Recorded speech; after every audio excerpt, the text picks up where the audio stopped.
1969 was a big year in history.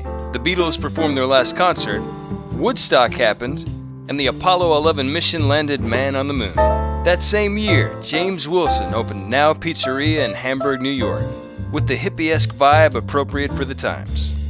By 1982, Joel Best, who'd been a dishwasher since 1973, bought the place and set out to make it a success. Joel made a life around Now Pizzeria, bringing his family into the business and definitely having some fun along the way. He kept the pizzeria's time-tested recipes and added other menu items, including specialty pies, fried foods, and wings. Located right on Main Street in Hamburg, New York, Now Pizzeria's iconic status has been cemented as what Joel calls the friendliest pizzeria in town. From lighthearted sidewalk signs to supporting the Buffalo Bills, the connection to community and support of the community is evident. Closed only on Thanksgiving and Christmas, Now Pizzeria is open rain or shine. Even when bad snowstorms come through, we'll be the only ones open, feeding our plowmen, police, and firefighters.